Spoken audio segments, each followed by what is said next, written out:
जानना चाहेंगे, big boss ने डे 1 पर ही बोल दिया था कि मैं बायस रहने वाला हूँ towards people who contribute for my show. So जब आपकी कंट्रीब्यूशन की मैं बात करूँ तो आपका कंट्रीब्यूशन इतना नहीं रहा है शो के लिए to according to the audience. तो इसको आप कैसे क्या कहना चाहोगे इसके बारे में आप? जब ये शो शुरू हुआ था तो एक चीज़ मैं बोलना चाहूँगा कि बायसनेस और अनफेयर में ना बहुत डिफरेंस होता है। जब ये पहले हफ्ते में शुरू हुआ था तो हम लोगों ने अब तक बिग बॉस को एक रियलिटी शो के नाम से जाना गया है एंड लोगों का एक विश्वास है कहीं ना कहीं यहाँ पर एक रियलिटी दिखाई गई है लोगों की। अब तक के जितने भी सीज़न गए हैं उनमें जो रिश्ते बने वो बहुत ऑर्गेनिकली बने। किसी का कोई लव एंगल बना है या फिर किसी को किसी के लिए फीलिंग्स थी तो वो कहीं ना कहीं एक ऑर्गेनिकली डेवलप हुई है। बट इस सीज़न जब ये सीज़न शुरू हुआ था तो उस सीज़न में मैंने वो आवाज़ उठाई थी फॉर माई पॉइंट कि क्या ये कपल शो है। उस पॉइंट से मुझे वो फॉर्मेट नहीं पसंद था जो मुझे दिख रहा था उस टाइम पे। मैंने जो फील करा मैंने वो सब लोगों के सामने कॉल आउट करा वो चीज़। अगर आपने वो 24/7 वाली लाइव स्ट्रीम्स देखी है ना जो मेरे कट्टर ब्रो सेना ने या जो मेरे फैन बेस 2400 घंटे मेरे लिए देखते रहते थे मेरे को, तो आपने फॉर श्योर मैं वो जर्नी देख करके आया हूँ, मैं वो जर्नी जी करके आया हूँ कि मैंने अपना 1000% दिया है।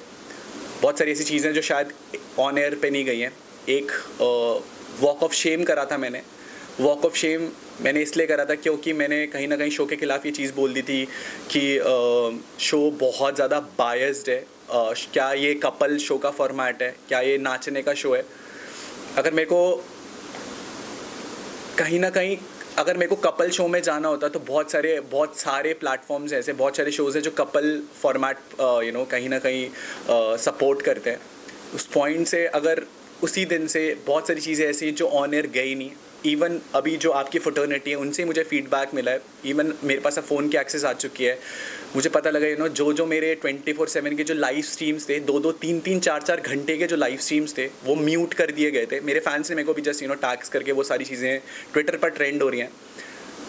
इस फ्रेटर्निटी के बहुत सारे लोगों के साथ मेरे इंटरव्यूज़ हुए हैं। इन 20 मिनट 25 मिनट के इंटरव्यू में अगर मैं आपको पूरी स्टोरी जस्टिफाई कर सकता हूँ कि मैंने वो 3 महीने में क्या फ़ील करा है, तो मेरे पास उन 3 महीनों में इतनी सारी चीज़ें थी जो मैंने कोशिश करी रखने की।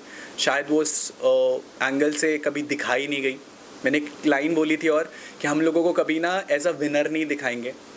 उस पूरे बिग बॉस के सीज़न में ये सबके सामने प्रूफ है कि आप वो सीज़न उठा के देख सकते हैं। केवल एक एक्टिविटी थी, आपको याद होगा जब यूट्यूब वर्सेस सेलिब्रिटी वाला एक एक्टिविटी हुआ था जिसमें मैंने ईशा के खिलाफ एक टास्क परफॉर्म करा था। एक वो एक्टिविटी और एक 31 दिसंबर 2023 की एक्टिविटी जहां पर मेरे को जस्ट सिल में बुला करके एक एक्टिविटी करवाई थी। मेरे पूरे सीज़न में उस बिग बॉस की तरफ से मेरे को केवल 2 बार ही बुलाया गया था परफॉर्म करने के लिए, जहाँ पहला मेरा परफॉर्मेंस था इंडिविजुअल लेवल पे। मेरे को जितना परफॉर्म करना आता था मैंने परफॉर्म किया एंड आई वन। अगर आपको परफॉर्म करने का मौका ही ना दिया जाए तो आप अपनी काबिलियत कैसे साबित करोगे। आज शायद 108 कैमरा मौजूद नहीं है बट फिर भी ये 108 कैमराज उस शो के अंदर मेरी वो रियलिटी नहीं जस्टिफाई करा पाए जो इतने कैमराज इस शो के अंदर है, जो एक रियल पॉइंट ऑफ व्यू दिखा पा रहे हैं। शो के अंदर एक बहुत मेन चीज़ थी जो चली थी, जो पॉइंट ऑफ व्यू को लेकर के चली थी। आज की डेट पे सब लोग इस चीज़ को एग्री करेंगे यार कि शो कहीं ना कहीं बायस था। शो ने कहीं ना कहीं उन्हीं लोगों का मुशायरा कराया, उन लोगों के लिए स्टैंड अप करवाया, उन लोगों के लिए डांस परफॉर्मेंस करवाया, उन लोगों के लिए कहीं ना कहीं चीज़ें करवाई जो लोग उनके फेवरेट थे। मुझे था कि मैं वीक 1 से किसी का फेवरेट नहीं था एंड मैंने किसी की डिसरिस्पेक्ट नहीं करी है। मैंने हमेशा उन चीज़ों के लिए आवाज़ उठाई है जो मुझे गलत लगी हैं। मुनावर ने जब वो आयशा के लिए एक जो भी उसने आयशा के साथ किया, एक लड़की के लिए किया, पूरे घर में मैं ही वो अकेला इंसान था जिसने उसको मुंह पे जा कर के काउंटर करा था कि भाई तू एक नेशनल टेलीविज़न पे तू एक लड़की के लिए इतना सब कुछ बोल रहा है, इतना सब कुछ किया।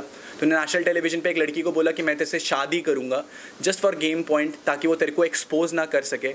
आयशा हम सबको पता है जब शो पर आई थी तो उसका कहीं ना कहीं एक पॉइंट ऑफ व्यू था कि मैं मुनावर को एक्सपोज करूँगी। आर्काइव रूम में जो बातें भी वो हमें नहीं, एज अ घर वाले हमें नहीं पता लगी कि वो आर्काइव रूम में क्या बातें थी। बात कर देते हैं बायसनेस की, तो बायसनेस फिर भी जस्टिफाइड है। बट जहाँ अनफेयर आ जाती है, मेरे पास सेट एग्जांपल्स हैं कि वो क्या क्या हुआ है शो में। आपको याद होगा मेरा एक कन्फेशन रूम में एक डिस्कशन हुआ था बिग बॉस के साथ। वो डिस्कशन पूरे घर वालों को चौक में बिठा करके दिखाया गया था। बट क्या आज तक मनारा का जो कन्फेशन रूम में डिस्कशन था बिग बॉस को लेकर के गेम पॉइंट ऑफ व्यू से, वो आप सब लोगों को दिखाया गया है? जो मुनावर का डिस्कशन था वो सब कुछ आपको दिखाया गया है। तो हम being a part of the game, कहीं ना कहीं हमें वो उस गेम में वो इन्वॉल्वमेंट ही नहीं मिली, हमें पता ही नहीं चल रहा था कि हो क्या रहा है। आज मैंने वो क्लिप्स देखी हैं तो मनारा को कहीं ना कहीं ये चीज़ बोली, दोस्त किससे दोस्ती रखनी है, किससे दोस्ती नहीं रखनी है। मनारा को ये चीज़, अगर मनारा और मेरी दोस्ती के लिए आज लोग बोल रहे हैं कि कहीं ना कहीं वो एक ऑर्गेनिक दोस्ती थी, कहीं ना कहीं वो एक सच्ची दोस्ती थी जो लोगों को पसंद आई है, उस चीज़ के लिए भी बिग बॉस ने एक चीज़ बोली गई है, आपको देखना पड़ेगा कि आपके सगे कौन है। मेरे पास ऐसे लाखों एग्जाम्पल्स है जहाँ पर कॉर्नर साइड लाइन करने की कोशिश करी गई। क्या आपको लगता है कि मैंने वो 3 महीने कुछ नहीं बोला होगा या मैंने कुछ भी परफॉर्म नहीं करा होगा? मैंने हर एक चीज़ परफॉर्म करी है। वो 24/7 की लाइव सीन में वो क्लिप्स हैं, बट मुझे लगता था यार मैं इतना सब कुछ कर रहा हूँ, इतना सब कुछ बोल रहा हूँ, बट उसके बावजूद भी लोग आकर के मेरे को ये बोलते थे कि यार कि तू कुछ नहीं कर रहा है। घर के बाहर लोगों को दिखा है।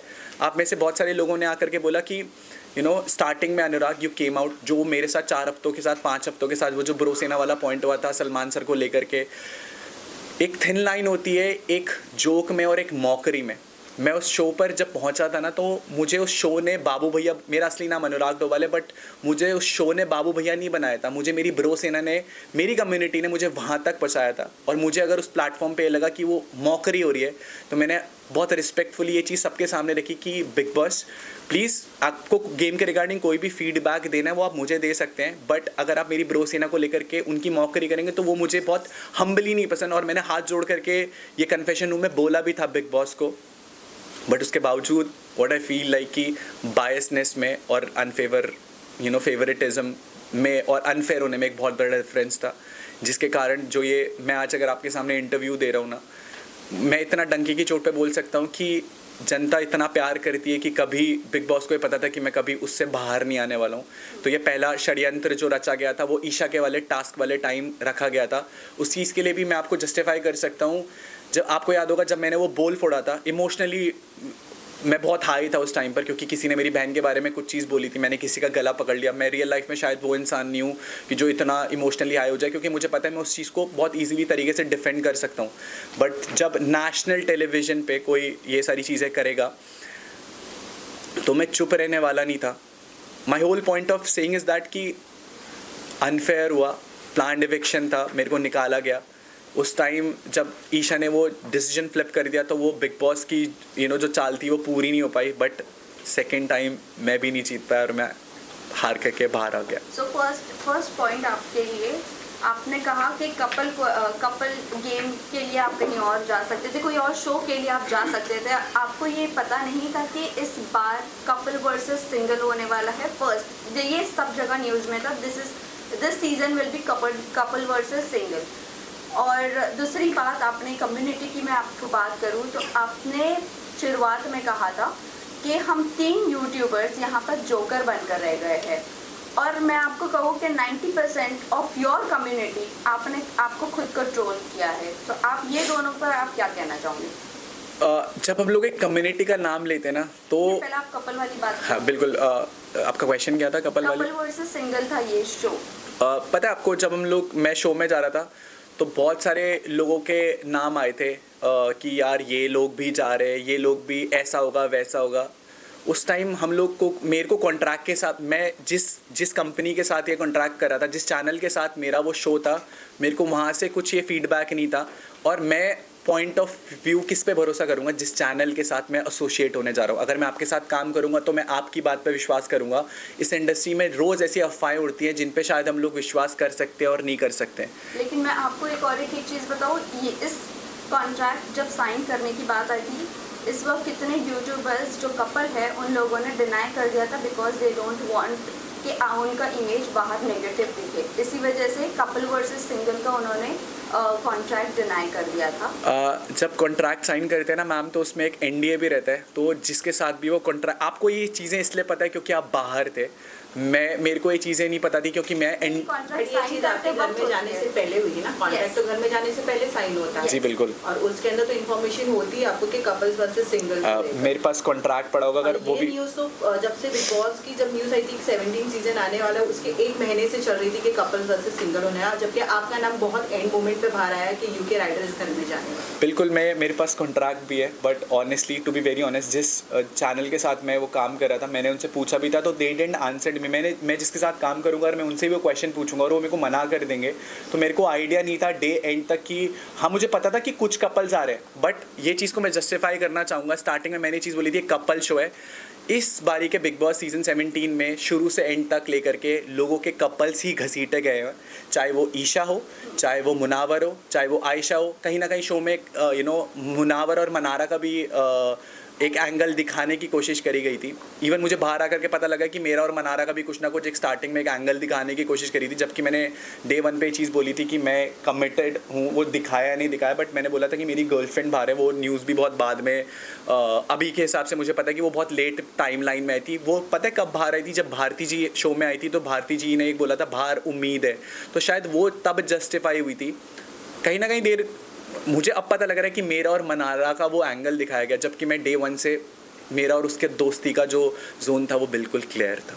ऑल्सो अनुराग, एक मिनट, वो कम्युनिटी वाली बात जो है आप क्या कहना चाहोगे उस पर? क्योंकि आपकी खुद की कम्युनिटी ने 90% ऑफ योर कम्युनिटी आपको ट्रोल किया है बिग बॉस में। जब मैंने वो कम्युनिटी वाली बात कही थी ना, तो आपको ये बात भी याद होगी कि अंकिता लोखंडे जी ने एक बात कही थी उस प्लेटफॉर्म पर कि तुम लोगों को हमारी वजह से शो में दिखाया जा रहा है और ये बिग बॉस शो हमारा है। ये नेशनल टेलीविज़न पे बात है। मैं कम्युनिटी की बात करूँ तो मेरे लिए पहला एक्सपीरियंस है कि मैं टीवी इंडस्ट्री में कोई शो कर रहा हूँ। ये मेरा पहला शो था। मैं अगर एक दूसरी दुनिया से एक दूसरी दुनिया में आया हूँ एंड अगर मैं उस दुनिया में जा कर के बहुत कुछ नया एक्सपीरियंस करने गया हूँ और आप ये बोलोगे कि हट यार तू यहाँ के लिए तू यहाँ पर आया तो तू हमारी वजह से दिख रहा है, बहुत हर्टफुल फील होता है।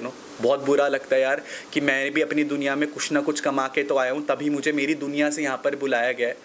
टॉकिंग अबाउट कम्युनिटी, मैंने ये चीज़ बोला था कि हम लोग यहाँ पर पहुँचे। मैंने स्पेसिफिकली ये इंटरनेट होगा वीडियोज़ में कि मैं यहाँ पर अपनी मेहनत पे पहुँचा, अपने दम पर पहुँचा। एंड जब आप एक कम्युनिटी को अपनी कम्युनिटी का मैंने एक स्टैंड लिया हमेशा, अपना स्टैंड लिया हमेशा। उस कम्युनिटी, वो बोलते हैं ना कि अच्छे बुरे लोग हर जगह होते हैं। जो अच्छे लोग थे एल्विश भाई, उन्होंने आज भी मेरा साथ दिया। आप ही लोगों ने मुझे चीज़ बताई है, अच्छे बुरे लोग हर जगह रहेंगे, आपको गिराने वाले लोग बहुत जगह रहेंगे। जब आप अच्छा कर रहे होगे ना ज़िंदगी में तो आपको अप्रिशिएट करने वाले लोग बहुत कम आएंगे, बट जब आप गिर रहे होगे ना ज़िंदगी में तो 10 लोग और उठ करके आएंगे आपको नीचा दिखाने के लिए कि तू गिर रहा है, ले मैं वो 11वां इंसान बनता हूँ जो तुझे तेरी जगह दिखा रहा है। बट फॉर मी, मेरे लिए मेरी जगह मुझे पता थी और मेरी कम्युनिटी यूट्यूब है और वो भाईचारा दिखाए कि जब इंसान का बुरा वक्त चल रहा होता है ना तो सब उस पर उंगली उठा रहे होते हैं। जब मैं बीच में उस जोकर वाले फेस से गया, मैंने वो मीम्स देखे। आज पूरा भारत, कोई भी मेरे को आकर के बोल रहा है भाई तू अच्छा खेला, बट बीच पे कहीं ना कहीं वो जोकर को लेकर के लोग मेरे पे मीम उठाते थे कि भाई क्या बोल रहा है, ये शो बायस्ड है। आज इस चीज़ से लोग अग्री कर रहे हैं। फ़र्क केवल वक्त का पड़ता है। उस टाइम मेरा बुरा वक्त था तो लोगों ने मुझे ट्रोल करा, आज मेरा थोड़ा सा अच्छा वक्त है तो लोग मुझे अप्रिशिएट कर रहे हैं कि तू सही खेला भाई। बट ऑल्सो ये भी जानना चाहेंगे, आपकी ब्रो सेना जो आप बोलते हो, ब्रोस एल्विश आर्मी, कहीं ना कहीं ऐसा लग रहा था बाहर से कि एल्विश जैसा जीत कर उनकी फ़ैन फॉलोइंग की वजह से वाइल्ड कार्ड एंट्री आकर एक हिस्ट्री बनाकर और आपकी एंट्री होना, तो लोगों को यही लग रहा था कि आप जीतोगे और आप खेलोगे, बट आपका गेम कहीं ना कहीं दिखा नहीं। और जब आप अंदर गए और जब बायसनेस की बात हुई कि बिग बॉस बायस्ड है और आपने अपना जब ओपिनियन रखना शुरू किया तो कहीं ना कहीं ऐसा लग रहा था आप बस बाहर के लोगों पर डिपेंडेंट हो और आपको गेम नहीं खेलना है, अपनी पर्सनैलिटी दिखाने की कोशिश ही नहीं की, कहीं ना कहीं ऐसा लग रहा था। इसमें मैं ऐड करूँगा, एंट्री से पहले आपके एल्विस से बात हुई थी, क्योंकि जब भी आपका मीम वायरल होता था जोकर के नाम से तो एल्विस और उसकी मदर आपको वो सपोर्ट करते थे वीडियो बना के, और एल्विस की आर्मी आपको और मुनव्वर को ट्रोल करते थे, आपको सपोर्ट करते थे, ऐसा क्यों? मैं आपका क्वेश्चन दोबारा से सुनना चाहूँगा प्लीज़। एल्विश ने हिस्ट्री जो बनाई है जीत कर, सो उनकी तो फ़ैन फॉलोइंग की वजह से ही सब जानते हैं, उनकी फ़ैन फॉलोइंग की वजह से बनी है। कहीं ना कहीं ये लग रहा था कि आप अपने फ़ैन बेस पर डिपेंडेंट हो कि आपको अपनी फ़ैन बेस बचा लेगी और जिता देगी, इसीलिए आपकी पर्सनालिटी घर में दिखी नहीं। मैं वही चीज़ बोल रहा हूँ, उस घर के अंदर भी 108 कैमराज थे और आज ये वाले कैमराज हैं जो मेरी पर्सनालिटी दिखा रहे हैं, जो एक पॉइंट ऑफ व्यू दिखा रहे हैं कि जो मैंने चीज़ें रखी है। टॉकिंग अबाउट आप फ़ैन बेस को लेकर के घर के अंदर बहुत सवाल उठे कि मेरा एक फैंडम था तो मुझे था कि कहीं ना कहीं वो जिता देगा मुझे। आपको पता है इस बारी का जो सीज़न था ना, उस सीज़न में सब लोग एक प्लस पॉइंट लेकर के आए थे। अंकिता जी टीवी का एक्सपीरियंस लेकर के आई थी, मुनावर शायरी का एक्सपीरियंस लेकर के आया था, खानजादी रैपिंग का एक्सपीरियंस लेकर के आई थी। तो जब आप उनके प्लस पॉइंट पर सवाल नहीं उठा रहे कि भाई तू ये पहले से क्यों लेकर के आया, तू शो में ये मत कर, तू भी एक नॉर्मल इंसान की तरह बात करके दिखा, क्या लोगों ने उनके टैलेंट पे या जो चीज़ वो प्लस लेकर के आए थे बाहर से, क्या लोगों ने उस पे सवाल उठाए? नहीं ना। बट सवाल इसीलिए उठे क्योंकि आप लोगों के बीच में अंदर इतनी बातें होगी फैन बेस को लेकर, ब्रो सेना को लेकर, आप लोगों ने अपने खुद के टैलेंट की कभी अंदर बात ही नहीं करी। आप लोगों ने बस यही बात की हमारे फैंडम है, ये है, वो है। तो इसी वजह से अंदर से ही बातें बाहर आई है जो हमें दिखी है। मैंने जो क्लिप्स देखी हैं उसमें बेशक आपने पूरे घर वालों को ये बात करते हुए सुना होगा कि इसका बहुत बड़ा फैंडम है, और आप बात कर रहे हैं टैलेंट शो की, तो ये इंडियाज़ गॉट टैलेंट नहीं था जहाँ पर मुझे जा करके अपना नाच करके टैलेंट दिखाना था। मुझे अपनी पर्सनालिटी दिखानी थी, और मुझे मेरी पर्सनालिटी, मैं आपको आज ये डिफ़ाइन कर सकता हूँ कि ज़िंदगी में जहाँ पर मुझे चीज़ें गलत दिखेंगी तो मैं डंके की चोट पे बोलूँगा। पता है बहुत मुश्किल होता है उस शो पर उस शो को चैलेंज करना। जब आप उस शो के फॉर्मेट को चैलेंज करते हो ना कि बिग बॉस अनफेयरनेस दिख रही है, ये चीज़ के लिए आपको एक इंसिडेंट याद होगा कि जब अंकिता जी को बाहर की एक इन्फॉर्मेशन मिली थी तो उस चीज़ पे किसी ने सवाल नहीं उठाए थे घर के अंदर से, क्योंकि सबको कहीं ना कहीं पता था कि कहीं ना कहीं बिग बॉस की फेवरेट है, अगर हम इसके खिलाफ जाएंगे, इसके खिलाफ बोलेंगे तो कहीं ना कहीं हम लोगों को लपेटे में लिया जाएगा। मनारा ने मेरे को पर्सनली ये चीज़ बोला है कि उसको शो मेकर्स की तरफ से कन्फेशन रूम में एक लाइव स्ट्रीम भी हुई थी, जो एक रूम था दिल के मकान में, आई एम सो सॉरी मैं नाम, थेरेपी रूम में जब मनारा को बुलाया गया था तो सलमान सर ने एक बात बोली थी कि शो में वो आपकी बहुत सीनियर है, आपको उनकी रिस्पेक्ट करनी चाहिए। इंडस्ट्री में वो बहुत सीनियर है, आपको उनकी रिस्पेक्ट करनी चाहिए। मुझे ऐसा लगता है कि, और अंकिता जी ने भी, मैं कॉम्प्लीमेंट करूँगा, अंकिता जी ने एक स्टेटमेंट दी थी खुलेआम पब्लिकली जब ये गपशप बाय द पूल का एक पॉडकास्ट हुआ था हमारा, तो उन्होंने एक बात बोली थी कि यार हम लोग इंडस्ट्री के लोग हैं, हम लोगों को अगर टीवी वाले थोड़ा बहुत फेवर भी कर देंगे तो वो हमारा हक है। पता है वो शो अब तक जो 16 सीजन्स गए वो कहीं ना कहीं फेयर रहे, सबके लिए इक्वल रहे, अपनी पर्सनालिटी, अपना पॉइंट ऑफ व्यू बताने के लिए। बट मैं वही चीज़ बोलूँगा ना, अगर आप पूरा शो ही विक्की भाई, अंकिता जी या मुनावर और मनारा पे बना देंगे तो बाकी लोग, मैं अकेला बंदा थोड़ी ना था। क्या रिंकू जी की कोई पर्सनालिटी नहीं थी? क्या जिगनाथ जी की कोई पर्सनालिटी नहीं थी? क्या नील भाई की कोई पर्सनालिटी नहीं थी? क्या ऐश्वर्या जी की कोई पर्सनालिटी नहीं थी?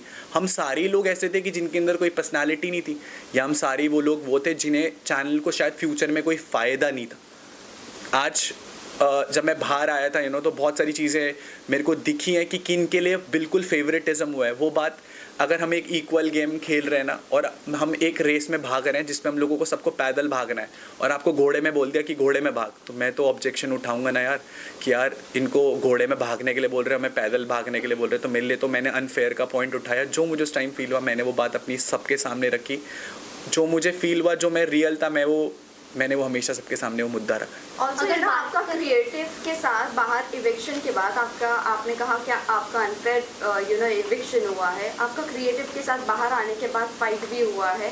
सो डू यू थिंक वो जस्टिफाई करता है आपका फाइट करना क्रिएटिव के साथ? बिकॉज एट द एंड सबको बाहर आना है। इनफैक्ट आपने तभी क्यों नहीं आवाज़ उठाई जब नील को विदाउट एनी रीज़न बाहर निकाला गया? मैं आपको ये चीज़ करेक्ट करना चाहूँगा, ये फेक न्यूज़ है कि मेरी क्रिएटिव के साथ कोई झगड़ा हुआ है। ये ऐसी कोई बात ही नहीं थी कि मेरी क्रिएटिव के साथ कोई झगड़ा हुआ है। एंड मैं पूरी न्यूज़ में जितने भी मैंने इंटरव्यूज़ दिए ना, मैंने सबका थैंक यू बोला है। आपको पता है एक इंसिडेंट हुआ था हाफ इन्फॉर्मेशन का, जहाँ पर बिग बॉस ने, जब वो बाइक वाला नॉमिनेशन वाला टास्क हुआ था, बिग बॉस ने मुझे एक चीज़ बोली थी कि यार हमने आपके घर वालों को और ब्रो सेना को इस प्लेटफॉर्म पर बुलाया और आपके घर वाले इस प्लेटफॉर्म पर नहीं आए, मना कर दिया उन्होंने इस प्लेटफॉर्म पर आने के लिए। मैं क्वेश्चन सब लोगों से पूछना चाहूँगा, पता है इस दुनिया में अगर पूरी दुनिया भी खिलाफ हो जाएगी ना, तो मुझे पता है मेरे माँ बाप मेरे साथ खड़े रहेंगे, और एक माँ बाप आपका हाथ कभी नहीं छोड़ेंगे किसी पॉइंट पर, चाहे उनका बच्चा कितना ही गलत हो जाए ना किसी भी चीज़ के लिए, बट आपके माँ बाप आपका हाथ नहीं छोड़ेंगे। कितना गलत हो जाता ना मैं शो के लिए, कितना मजाक बन जाता मेरा दुनिया में, बट मेरे माँ बाप ज़रूर आते। ये चीज़ मैं पूरी फ्रेटर्निटी को थैंक यू बोलना चाहूँगा। आप में से कई लोगों ने मेरे भाई को रीच आउट करके ये चीज़ सच्चाई रखी। एक ऑडियो कॉल भी शायद वायरल हुआ था कि जहाँ पर ये बात हुई थी कि उन्होंने कभी ये बोला ही नहीं था कि आप इस शो पर आओ, आपको बस ये था कि आप हमसे बात करो, हम वो वीडियो फुटेज लेंगे। एंड मैं किस सिचुएशन से गया हूँ अंदर जब मेरे को ये चीज़ पता लगी है कि मेरे घर वाले शो पर नहीं आए। पूरे सीज़न में लोगों ने मुझे चिढ़ाया कि तेरे घर वाले, तेरे मम्मी पापा इस शो पर नहीं आए। आप समझ सकते हो मैं क्या गेम दिखाता जहाँ पर मैंने शो के अंदर कभी ये चीज़ शेयर नहीं करी कि मेरे पापा को 2 बारी ब्रेन स्ट्रोक था। मैं दुबई था, मेरे मम्मा का ऊपर वाले जॉ का ऑपरेशन हुआ था। मेरे घर वालों ने ये बात मुझे इसलिए नहीं बताई थी क्योंकि मैं दुबई कुछ काम से गया था। वो ये बात इसलिए नहीं मुझे बताना चाहते थे कि उन्हें लगता था कि अगर वो ये बात मुझे बताएंगे तो कहीं ना कहीं मेरे को मेरे काम में डिस्ट्रैक्शन होगी। मेरे थॉट प्रोसेस में ये था कि यार मेरे माँ बाप शायद इसलिए नहीं आए क्योंकि मेरे माँ बाप की तबीयत ख़राब है। आपको पता है, आपको कई दफ़ा अनुराग घर में ये बोलता हुआ सुना है कि आप मुनावर को लाइक नहीं करते, you don't like Munawar from outside. तो क्या आप दोनों एक दूसरे को पहले से ही जानते हैं, जो ये चीज़ें घर के अंदर तक चली गई, मतलब ऐसा क्या पर्सनल? एक अच्छा आर्टिस्ट होने में और एक अच्छा इंसान होने में ना बहुत डिफरेंस होता है। आप भले ही एक अच्छे आर्टिस्ट हो सकते हो बट आप एक अच्छे इंसान होने में, वो दिखा है कि मुनावर ने नेशनल टेलीविज़न पे लड़कियों का किस तरीके से क्या यूज़ करा है, किसकी इमेज किस हिसाब से ख़राब करी है। जिन लोगों का इन्वॉल्वमेंट भी नहीं था उन लोगों का भी बहुत इन्वॉल्वमेंट हो गया बाहर से। तो घर के अंदर हुई ना, आपने कहा कि मैं बाहर से ही मैं उस चीज़ को यही कंप्लीट कर रहा था। आपको पता है मुनावर स्टैंड अप कॉमेडियन है, राइट? एंड एक थिन लाइन होती है बिटवीन एंटरटेनमेंट एंड मॉकरी। मैं वही चीज़ बोलता हूँ, जब आपको जिन सेंटिमेंट्स पे भरोसा होता है, जिस बिलीफ पे भरोसा होता है, अगर आप उस चीज़ का मजाक होते हुए सुनते हो ना कि यार इस चीज़ का मजाक उड़ाया जा रहा है, मैं वो एक इंसान हूँ कि मैं वो सेंटिमेंट्स नहीं खो सकता। मेरे लिए गेम शो इंपॉर्टेंट होता ना तो मैं उससे जाकर के दोस्ती कर लेता, मैं बिग बॉस का मेकर्स का फेवरेट बन जाता और अल्टीमेटली मैं आपको ना अंदर ही दिखता भी और लोग मेरी वाहवाही कर रहे होते। बट फॉर मी मुझे ऐसा लगता है कि अगर कोई आपके सेंटिमेंट या बिलीफ को हर्ट करे ना तो उसे ज़िंदगी भर माफ़ मत करो। That was the only point कि मैं उसके साथ डे 1 से ऑपोजिट था कि मैं वही बोला कि एक अच्छा आर्टिस्ट हो सकता है बट वो एक अच्छा इंसान नहीं हो सकता। तो this was the only point, मैं उससे अलग था फ्रॉम डे 1। घर से बाहर से, this is you are talking about घर में डे 1 से, बट आपका स्टेटमेंट ऐसा था कि मैं उसको घर के बाहर से ही नापसंद करता। बिल्कुल, मैं घर के बाहर से ही चीज़ बता रहा हूँ ना, जो उसका स्टैंड अप वायरल हुआ था जिसने वो सेंटिमेंट हर्ट करने वाला था, वो घर के बाहर से ही मुझे पता था। तो मैं इसी एक रीज़न था जिससे मेरे को वो पसंद नहीं था बिल्कुल भी। और अगर बात करें दोस्तों की, तो घर में कोई ऐसा रहा है जो आपका रियल दोस्त बना हो? बिल्कुल, मैं आपका बहुत अच्छे तरीके से आंसर करना चाहता हूँ। एक कहावत बोलते थे घर वाले हमें बचपन में कि अच्छी संगत बनाओ। उसका मतलब पता है बहुत बाद में समझ में आता है। दोस्त ऐसे बनाओ जो आपके सही में आपको सही बता सके और जो आपके गलत में आपको गलत बता सके। मैं और मेरा और मनारा वो फ्रेंडशिप वाला जोन रहा है और हमेशा हम लोगों ने एक दूसरे को सपोर्ट करा है। हम दोनों एक दूसरे से लड़े भी हैं। दोस्त वही हैं जो आपको जब आप गलत जा रहे हो ना, जब मुझे दिख रहा था कि कहीं ना कहीं मुनावर के जो वो प्रेम जाल जो वो ऑलरेडी लड़कियों के साथ करता हुआ आया है पूरे सीज़न, पिछले शोज़ में भी हम लोगों ने कहीं ना कहीं देखा कि ये कार्ड खेला गया था। पहले आयशा का नाम कहीं ना कहीं उसने शो में लिया, फिर उसके बाद नाजिला के साथ वो फ्लिप हुआ और उसके बाद जब मनारा के साथ ये चीज़ें हो रही थी तो मैंने उसे आगाह करा था कि भाई ये चीज़ हो रही है तेरे साथ, तो बी अवेयर ऑफ दैट। तो दोस्ती में खटपट रहती है बट असली दोस्त वही होते हैं जो आपको गलती पे बता सके कि भाई तू यहाँ पर गलत है, संभल जा। और हम ये जानना चाहेंगे, जब आपके घर में सबसे अच्छी दोस्ती कह सकते हैं मनारा के साथ ही है, बट बाकी रिश्ते भी थे उनमें खटपट होती थी। जब आप बाहर भी निकल रहे थे तब आपने बोला कि मनारा ही मेरी अच्छी दोस्त है, उसका ख्याल रखना, लेकिन आप दोनों के बीच में काफ़ी डिफरेंसेस हुए थे। उन्होंने आपको नॉमिनेट किया था, आपने उनको नॉमिनेट किया था, तो ये दोस्ती कैसे जस्टिफाई करेंगे? नॉमिनेशन भी हुआ है देन दोस्ती भी है, तो ये दोनों चीज़ें तालमेल नहीं बैठता इन चीज़ों का। मैंने अभी शायद उसका आंसर करा है कि कहीं ना कहीं हम लोगों को, मैं वही बोला ना, जहाँ पर वो गलत, आपने वो एपिसोड देखा जहाँ पर मैंने मनारा को नॉमिनेट करा है। अगर मेरा कोई पर्सनल रीज़न होता ना नॉमिनेट करने का, तो मैंने उस नॉमिनेशन में ये बोला मनारा मुझे तो पहले सेल्फ इंडिविजुअल ओपिनियन रखते हुए दिखाई देती थी, बट आज की डेट पे मुझे लगता है तू मुनावर में इन्वॉल्व हो चुकी है कहीं ना कहीं। और मैंने बोली भी लाइन कि मुनावर तेरी वजह से गेम में लॉस्ट है। जहाँ पर वो गेम में गलत जा रही थी, मैंने गेम पॉइंट ऑफ व्यू से उसे नॉमिनेट करा और मैंने उसे बताया कि तू यहाँ पर गलत जा रही है। वन लास्ट ऑल्सो ये जानना चाहेंगे अनुराग, आप घर में जब भी ईशा का मैटर हुआ था, समर्थ घर में आया था, जब अभिषेक के इमोशंस के साथ ईशा द्वारा खेला जा रहा था, तभी किसी ने वो चीज़ों को पॉइंट नहीं किया। बट जैसे ही आयशा घर में आती है, सब लोग एक साथ मुनव्वर पर टॉर्चर करने लग जाते हैं कि आपने ये किया वो किया और लड़कियों के साथ खेला। बट वाई नॉट आयशा, मतलब वाई नॉट ईशा, मतलब क्यों उन्हें नहीं टारगेट किया गया और ये कहा गया कि आपने किसी लड़के के इमोशंस के साथ खेला? क्यों? क्योंकि वो लड़की थी, इसीलिए। मेरे को ये बहुत शॉकिंग है कि एक लड़की की तरफ से मेरे को एक क्वेश्चन आ रहा है, क्योंकि अगर आप लोगों ने शो देखा है ना, तो ईशा ने डे 1 से कभी अभिषेक को अपना बॉयफ्रेंड बोला ही नहीं। उसने मैं कंप्लीट कर लेता हूँ, के साथ खेला गया है। वो हमेशा से डे 1 से क्लियर थी कि ये मेरा एक्स बॉयफ्रेंड है। मुनावर नेशनल टेलीविजन पे बोल के आया था कि नाजिला मेरी करंट गर्लफ्रेंड है। आपने ये भी देखा होगा कि जब आयशा अंदर आई थी तो मुनावर ने 2 दिन तक ये गाना गाया है घर में कि नाजिला बाहर मेरी गर्लफ्रेंड है। एंड यार उसके लिए मैं शो को छोड़ करके जाना चाहता हूँ, वो मेरे बारे में क्या फील कर रही होगी। तीसरे दिन मुनावर उस छज्जे के नीचे आयशा के साथ तोता उड़ मैना उड़ खेल रहा था। और नेशनल टेलीविजन पे अगर एक लड़का एक लड़की को ये बोलता है कि मुझे तुझसे शादी करनी है, शादी की जिक्र ही नहीं हुआ था, हलाल बोला गया था। दैट डजंट मीन, जो सलमान ने भी पॉइंट किया, दैट डजंट मीन हलाल मीन्स निकाह ही। आपने हलाल मीन्स निकाह, हाँ, मतलब शायद शादी है, राइट? बिल्कुल। निकाह का वर्ड यूज किया ही नहीं, शादी का वर्ड यूज ही नहीं हुआ है। तो हलाल का मीनिंग याद है आपको? आयशा ने ये बोला था कि हमारे उसमें ये शादी ही यूज होता है, राइट? निकाह होता है, निकाह। मैं शादी निकाह के लिए बोला है। अगर नेशनल टेलीविजन पर कोई आपको गेम पॉइंट के लिए केवल ये बोले कि मेरे को तेरे से निगाह करना है, क्योंकि उसे डर है, क्योंकि आयशा ने एक लाइन बोली थी कि मेरे पास इसके ऐसे ऐसे राज हैं, ऐसी चीज़ें हैं कि अगर वो मैं नेशनल टेलीविजन पे खोलूँगी तो ये कहीं ना कहीं इसकी धज्जियाँ उड़ जाएंगी। तो उस पॉइंट को बचाने के लिए अगर कोई एक लड़का नेशनल टेलीविजन में केवल एक लड़की को ये चीज़ों के दिलासे दे रहा है, ये चीज़ें बोल रहा है, and coming it from a girl, आपको पता है उस लड़की पे मैंने उस लड़की को अपनी गोदी में उठा करके मेडिकल रूम तक पहुँचाया। तो डोंट यू थिंक जो सलमान ने पॉइंट रेज किया कि ये जनवरी में आने के बाद वो चीज़ कर सकती थी? दूसरी बात, आपको नहीं लगता वो अगर एक्सपोज करने गई थी तो वो पूरी तरह एक्सपोज कर रही थी? बट वो पूरी तरह एक्सपोज नहीं हुआ, उसने सिर्फ फेम लिया है मुनव्वर के नाम से। Don't you think that? हमने भी ये चीज देखी है कि जब उन्होंने 2 दिन मुनावर को ये सारी चीजें कही है और उसके बाद तो वो खुद भी तो खेल रही थी ना चिड़िया वाली। बिल्कुल तो मैं तो इन्वॉल्व हुई और वो खुद डिसाइड कर रही थी, मुनव्वर आज तुम ये कपड़ा पहनोगे, मुनव्वर आज तुम वो कपड़ा पहनोगे। दूसरी बात, उन्होंने अभिषेक को ये भी कहा मैं कमिटेड नहीं थी, मेरी सिर्फ बात होती थी। अगर आप ये स्टेटमेंट आयशा के लिए ये चीज़, can you come up with the question again please? जो स्टार्टिंग से आपने क्वेश्चन पूछा, देखते हो बहुत ज़्यादा इन्वॉल्वमेंट हो रही है। ये था कि ईशा का जब समर्थ अंदर आया था, ये तो ईशा को आप लोगों ने ये हो गया था। आपने अभी एक मिनट पहले क्वेश्चन पूछा था। लेकिन अनुराग जैसे कि एंट्री हुई थी तो ईशा ने क्या बोला था कि मैं किसी से कमेंट नहीं हूँ, मैं सिंगल हूँ। और फिर समर्थ का आना फिर कहना कि मेरा बॉयफ्रेंड है। एटलीस्ट यहाँ पे मुनव्वर का तो ये फेस है ना कि मैं डेट कर रहा हूँ, भले वो नाम मेंशन गलत करो, लेकिन एक पॉइंट है ना कि वो कमेंट है। तो आपको नहीं लगता कि यहाँ पे ईशा ज़्यादा गलत है और मुनव्वर को ज़्यादा टारगेट किया जा रहा है? मैं बिल्कुल इस पॉइंट पर बात करना चाहता हूँ। जब ईशा इस घर में आई, जब ईशा उस घर में आई थी ना, तो सब मुनव्वर ही वो इंसान था जिसने ईशा का शायरी में मजाक उड़ाया था कि आएगा आएगा आएगी, जो भी चल रहा था चीज़ों को लेकर के, जबकि उसे अंदर से पता था कि यार मेरा भी कहीं ना कहीं ये चीज़ बाहर चल रहा है।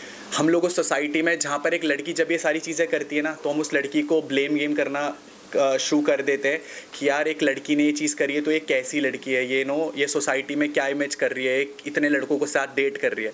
मैं यही पॉइंट, ये चीज़ आपने प्रूव कर दी है।